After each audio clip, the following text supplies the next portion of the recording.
പോഷകാഹാരക്കുറവ് മൂലം സുഡാനിൽ 7 ലക്ഷത്തിലധികം കുട്ടികളുടെ ജീവൻ അപകടത്തിലെന്ന് ഐക്യരാഷ്ട്രസഭയുടെ ശിശുക്ഷേമനിധി യൂണിസെഫ്. രാജ്യത്തെ 2.5 കോടിയോളം വരുന്ന കുട്ടികളിൽ 1.5 കോടിയോളം കുട്ടികൾക്ക് അടിയന്തരമായി മാനവിക സഹായം ആവശ്യമുണ്ടെന്നും ഇവരിൽ ബഹുഭൂരിപക്ഷത്തിനും സ്കൂൾ വിദ്യാഭ്യാസം ലഭ്യമാകുന്നില്ലെന്നും യൂണിസെഫ് അധ്യക്ഷ കാതറിൻ റസൽ വ്യക്തമാക്കി. പോർട്ട് ഓഫ് സുഡാനിൽ നടത്തിയ ഒരു ഔദ്യോഗിക യാത്രയുടെ അവസാനത്തിൽ കഴിഞ്ഞ ദിനം പുറത്തുവിട്ട ഒരു പത്രക്കുറിപ്പിലൂടെയാണ് സുഡാനിലെ കുട്ടികൾ അനുഭവിക്കുന്ന കടുത്ത പ്രതിസന്ധികളെക്കുറിച്ച് അവർ വിശദീകരിച്ചത്. 2023 നടന്ന സംഘർഷങ്ങളിൽ പരിക്കേറ്റതും മരണമടഞ്ഞതുമായ കുട്ടികളുടെ എണ്ണം 3800 കവിയുമെന്ന് യൂണിസെഫ് അധ്യക്ഷ അറിയിച്ചു. വടക്കൻ ദാർഫൂറിലെ എൽ ഫാഷറിൽ അടുത്തിടെ നടന്ന സംഘർഷങ്ങൾക്ക് ഇരകളായത് 400-ലധികം കുട്ടികളാണ്.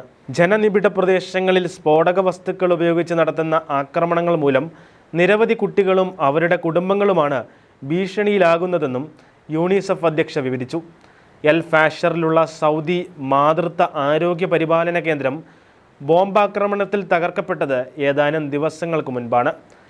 സുഡാനിൽ കഴിഞ്ഞ ഒരു വർഷത്തിലധികമായി തുടരുന്ന യുദ്ധം മൂലം കുട്ടികൾ ഏറെ ബുദ്ധിമുട്ട് അനുഭവിക്കുന്നുവെന്ന് കാതറിൻ റസൽ അറിയിച്ചു. കുട്ടികളാണ് ഇത്തരം യുദ്ധങ്ങളുടെ ദുരനുഭവങ്ങൾ കൂടുതലായി ഏൽക്കേണ്ടി വരുന്നതെന്നും രാജ്യത്ത് സ്വഭവനങ്ങൾ വിട്ടിറങ്ങാൻ ലക്ഷക്കണക്കിന് കുട്ടികൾ നിർബന്ധിതരാകുന്നുവെന്നും യൂണിസെഫ് ഡയറക്ടർ ജനറൽ വ്യക്തമാക്കി. ലോകത്ത് ഭവനരഹിതരായ ഏറ്റവും കൂടുതൽ കുട്ടികൾ സുഡാനിലാണ് ജീവിക്കുന്നത്.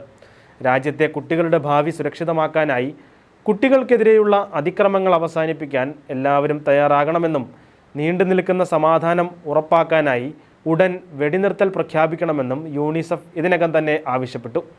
നിരോധനങ്ങൾ നീക്കി മാനവിക സഹായം എത്തിക്കാൻ സംഘടനകൾക്ക് സൗകര്യമൊരുക്കണമെന്നും യൂണിസെഫിൻ്റെ പത്രക്കുറിപ്പ് നിർദ്ദേശിച്ചു.